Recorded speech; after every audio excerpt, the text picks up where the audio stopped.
வணக்கம். மனம் கவர்ந்த பங்குச்சந்தை அப்படிங்கிற இந்த தொடரில் வார நாட்களில் நம்ம பங்குகளை பற்றி பார்த்துட்டு வரோம். வாய்ப்புகள் தரக்கூடிய பங்குகள் ஏதாவது என் கண்ணில் தென்படுறத உங்களுக்கு நான் அதை பகிர்ந்துட்டு வரேன். இந்த வாரம் அப்படி வாய்ப்புகள் தரக்கூடிய பங்குகள் என்னன்னு பார்க்குறதுக்கு முன்னாடி புதிதாக இணைந்துள்ள அத்தனை நல்ல உள்ளங்களுக்கும் என்னுடைய மனமார்ந்த நன்றிகள். உங்களுடைய லைக்ஸ், கமெண்ட்ஸ் மற்றும் சப்ஸ்கிரிப்ஷன் மூலயமா நீங்கள் கொடுத்துட்டு வர ஆதரவுக்கு மிக்க நன்றி. முதல்ல நம்ம ஏற்கனவே பார்த்த சில பங்குகள்லேருந்து நல்ல முன்னேற்றத்தை கொடுத்துருக்கக்கூடிய ஒரு குறிப்பிட்ட பங்கை நம்ம இன்றைக்கி பார்க்குறோம். முதல்ல அது இந்துஸ்தான் காப்பர் அப்படின்னு சொல்லக்கூடிய இந்த பங்கு தான். இது நம்ம 320 தாண்டி போகும்போது 380ன்றதை நான் ஒரு சில வாரங்களுக்கு முன்னாடி கூட அந்த 320 டச் பண்ணும்போது சொல்லியிருந்தேன். அதை தாண்டி ஒரு ஸ்ட்ராங் க்ளோசிங் கொடுத்துருக்கும்போது 380 அடுத்தபடியாக வாய்ப்புகளாக இருக்கும் அப்படின்ற மாதிரி கொடுத்துருந்தேன். இப்போ அந்த 380ஐயும் தாண்டி 391 கொண்டு போய் நிறுத்தியிருக்காங்க. ஸோ யாருக்கிட்டையாவது பொசிஷன் இருந்துச்சு அப்படின்னா இதை கொஞ்சம் கான்சன்ட்ரேட் பண்ணி பார்த்துக்குங்க. ஏற்றங்கள் கொடுத்துக்கிட்டே இருக்கும்னு நம்ம நம்பக்கூடாது. நம்மளும் அதில் ப்ராஃபிட் புக்கிங் கொடுத்துக்கிட்டே போயிட்டே இருக்கணும்.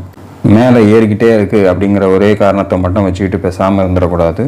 சரியான வாய்ப்புகளை நம்ம மிஸ் பண்ணிட்டோம்னா திருப்பி அது கிடைக்கிறதுக்கு பல காலங்கள் காத்திருக்கிற மாதிரி சில நேரங்களில் நமக்கு மாட்டிக்கும். ஸோ அதனால் கொஞ்சம் ஜாக்கிரதையாகவே சான்சஸ் கிடச்சி நமக்கு ப்ராஃபிட் இருக்கும்போது எக்ஸிட் பண்ணிக்கிறது நல்லது அப்படிங்கிற ஒரே காரணத்துக்காக தான் இந்த மாதிரி நம்ம அதனுடைய ரெசிஸ்டன்ஸ் ஏரியாவை நெருங்கி செல்லும்போது நம்ம எடுத்து காமிச்சிக்கிட்டு இருக்கோம். ஸோ இந்த வாரம் அப்படிப்பட்ட ஒரு ஸ்டாக்கை தான் உங்களுக்கு முதல்ல காட்டுறேன். ரெண்டாவது, ஒரு சப்ஸ்கிரைபர் கேட்ட ஒரு கேள்விக்கான ஒரு ஸ்டாக்கை பார்த்துடலாம். இது ஒரு குறிப்பிட்ட சப்ஸ்கிரைபர் கேட்ட கேள்வி, டெல்டா கார்ப்பை பற்றி உங்களுடைய வியூ என்ன அப்படின்னு. ஆக்சுவலாக நான் இந்த 248 தாண்டும் போது ஒரு மூவ்ஸ் கொடுத்தால் நம்ம அதில் பை பண்ணலாம் அப்படிங்கிற மாதிரி நான் ஏர்லியராக கொடுத்துருந்தேன். பட் அதற்கான வாய்ப்புகளை தராமல் அந்த இடத்துலேருந்து இறங்க ஆரம்பித்தது தான் கிட்டத்தட்ட இப்போது 123.95 நின்றுருச்சு. ஸோ கண்டினியூஸாக இதில் ஏதோ ஒரு பேட் நியூஸ் இருந்துகிட்ருக்கு. அதனுடைய இம்பேக்டாக இது இறங்கிக்கிட்டே இருக்கிறதுனால இது அவ்வளவு சரியான வகையில் நம்மளால் சொல்ல முடியல. 134ங்கிற அந்த சப்போர்ட் ஏரியாவை கொஞ்ச நாள் பிடிச்சிட்டு இருந்துச்சு. இப்போ அதையும் தாண்டி ஒரு 6 வாரங்களாக கீழே போய்கிட்டு இருக்கிறத நம்ம பார்க்க முடியுது. ஸோ ஒரு பெஸ்ட்டு அப்படின்ற மாதிரி இந்த ஸ்டாக்கை நம்ம எடுத்து பார்த்து சொல்கிற மாதிரி இல்லை.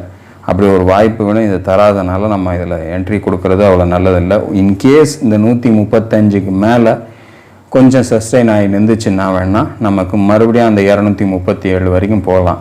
அதற்கு மேலே வரணும். 135க்கு மேலே வந்தால் மட்டும் இதில் வாய்ப்புகளாக இருக்குன்ற மாதிரி நான் ஃபீல் பண்ணுறேன். பட் அப்படி இல்லை அப்படின்னா இதை அவசியம் எடுத்து பார்க்க வேண்டிய ஒரு ஸ்டாக்காக கிடையாது.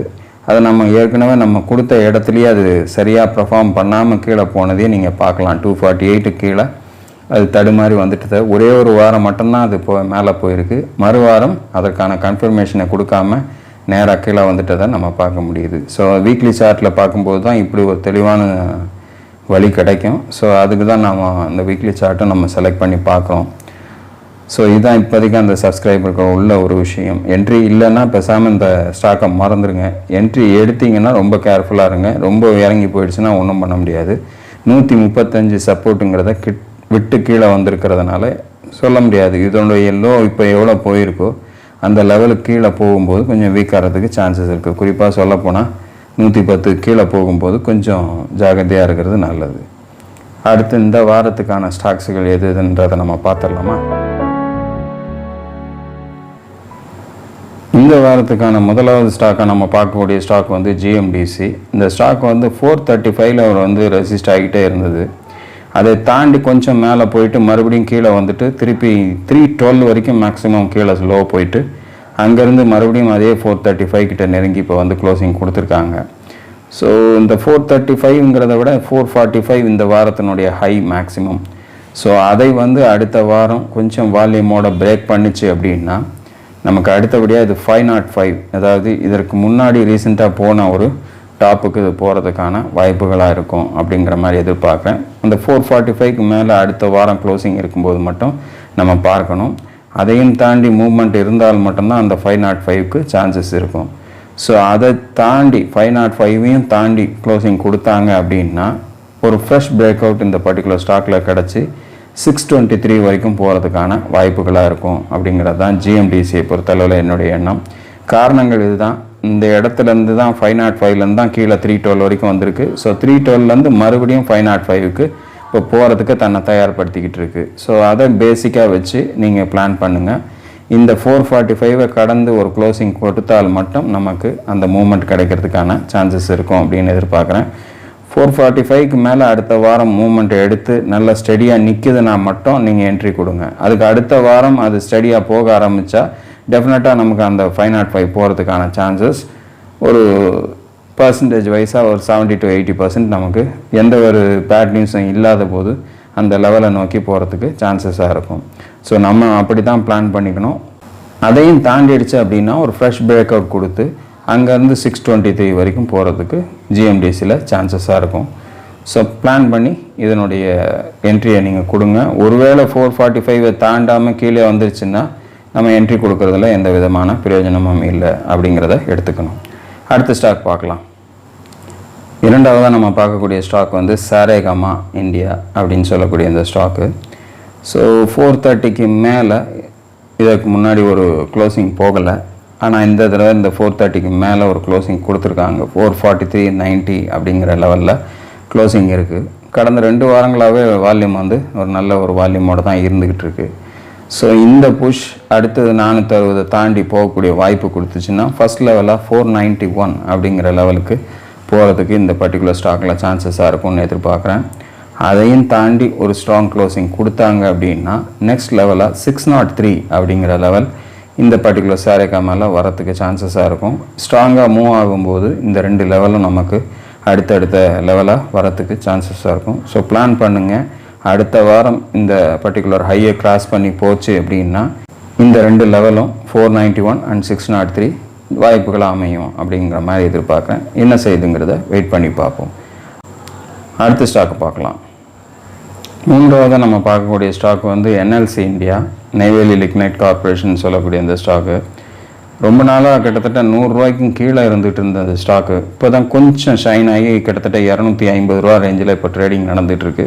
இதற்கு முன்னாடியே அதை தாண்டி போயிட்டு வந்துடுச்சு. இருந்தாலும் மறுபடியும் 196 கிட்ட வந்து ஒரு சப்போர்ட் எடுத்து மறுபடியும் 250 ஒரு க்ளோசிங் இருக்குது. என்னை பொறுத்தளவில் என்னென்னா இந்த 257 அப்படிங்கிறது ஒரு ரெசிஸ்டன்ஸாக கொஞ்ச நாள் இருந்திருக்கு. ஸோ அதை பிரேக் பண்ணும்போது நமக்கு அடுத்தபடியாக 294 அப்படிங்கிற ஒரு லெவல் வந்து இதில் கிடைக்கிறதுக்கு சான்சஸாக இருக்கும். ஸோ 257 அபவ் இது மேலே போய் க்ளோசிங் வைக்கும்போது நமக்கு வீக்லியில் 294 நெக்ஸ்ட் லெவலாக சான்சஸ் வரும்.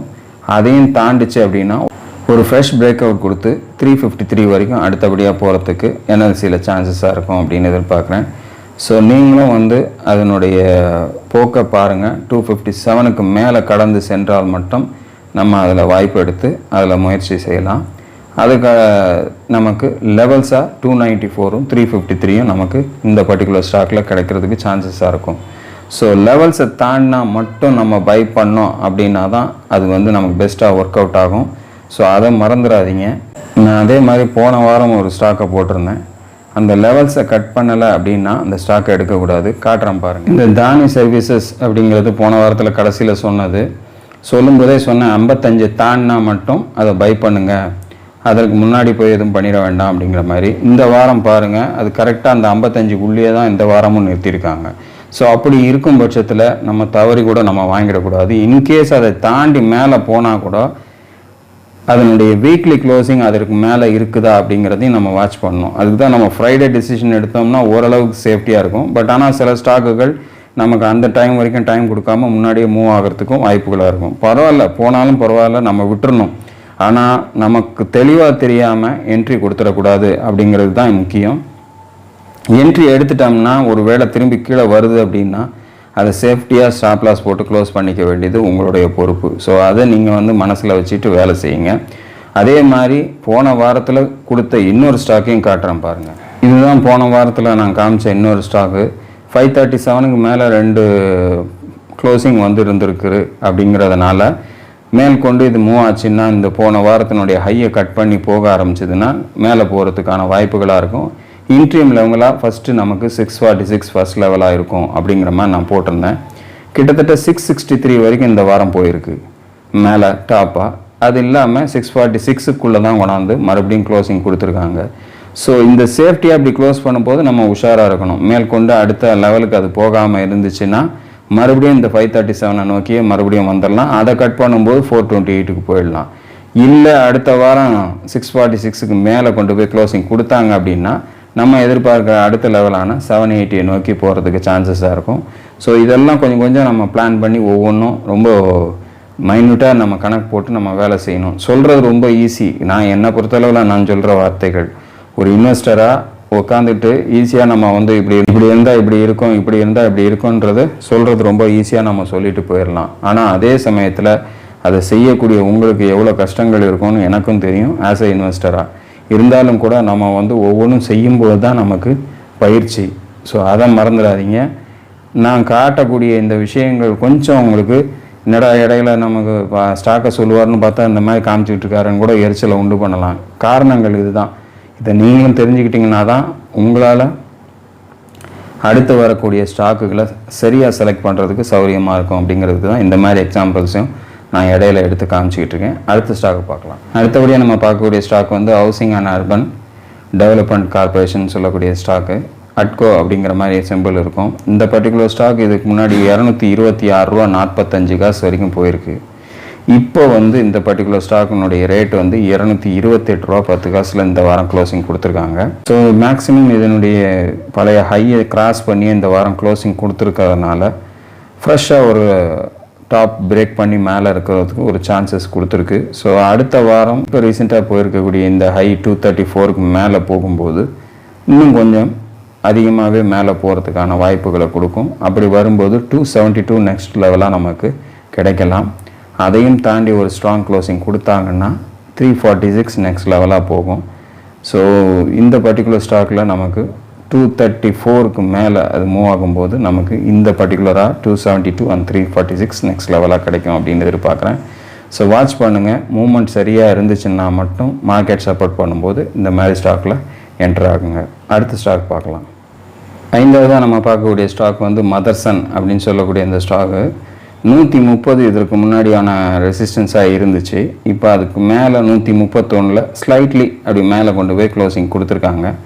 ஸோ இந்த வாரத்துக்கான ஹை 132 தான். அதை தாண்டி மேலே போகுதா அடுத்த வாரங்களில் அப்படின்னு பாருங்கள். அப்படி மூவ்மெண்ட் கொடுக்கும்போது நமக்கு அடுத்தபடியாக ஒரு ஸ்ட்ராங் லெவலாக 179 வரைக்கும் நமக்கு நெக்ஸ்ட்டு சான்சஸ்க்கு இது கொடுக்கலாம். அதையும் தாண்டி ஒரு ஸ்ட்ராங் க்ளோசிங் கொடுத்தாங்க அப்படின்னா 251 வரைக்கும் இதில் போகலாம் அப்படின்ற மாதிரி எதிர்பார்க்குறேன். ஸோ வால்யூமோட அதனுடைய மூவ்மெண்ட் அடுத்தபடி இந்த போகக்கூடிய சந்தர்ப்பங்கள் கொடுத்துச்சு அடுத்த வாரத்தில் அப்படின்னா இந்த பர்டிகுலர் ஸ்டாக்கில் இந்த ரெண்டு லெவலும் 179 அண்ட் 251 ஒரு முக்கியமான லெவல்ஸாக நமக்கு கிடைக்கும். ஸோ வாட்ச் பண்ணுங்கள். ஸ்டடியாக அதனுடைய மூவ்மெண்ட் இருந்தாலும் அதே சமயத்தில் மார்க்கெட்டினுடைய கண்டிஷனையும் ஃபாலோ பண்ணிங்க. இந்த வாரம் நமக்கு மேலே போய் நிறுத்தினா கூட பழைய லெவலுக்கு உள்ளேயே க்ளோஸ் பண்ணியிருக்கிறதுனால, அதாவது 22,500க்குள்ளேயே க்ளோஸுக்கு கொடுத்துருக்கிறதுனால கொஞ்சம் சேஃப்டியாகவே நம்ம இருக்கணும். ஒரு மிகப்பெரிய முக்கியமான ஒரு மூமெண்ட்டான ஏரியாவில் நம்ம நின்றுக்கிட்டு இருக்கோம். ஸோ இப்படி போகுதா அப்படி போகுதாங்கிறத வரக்கூடிய வாரத்தில் பார்க்கும்போது தான் நமக்கு தெரியும். ஸோ இதுதான் இந்த வாரத்தினுடைய என்னுடைய செலெக்ஷன்ஸ். ஸோ உங்களுக்கு இதில் எது வேணுமோ அது சரிவர தேர்ந்தெடுத்து நீங்கள் உங்களுடைய இன்வெஸ்ட்மெண்ட்டை கொண்டு போங்க. தொடர்ந்து அடுத்த வாரம் இது போன்ற வாய்ப்புகள் உள்ள ஸ்டாக்குகளோடு உங்களை சந்திக்கிறேன். அதுவரையில் நன்றி, வணக்கம்.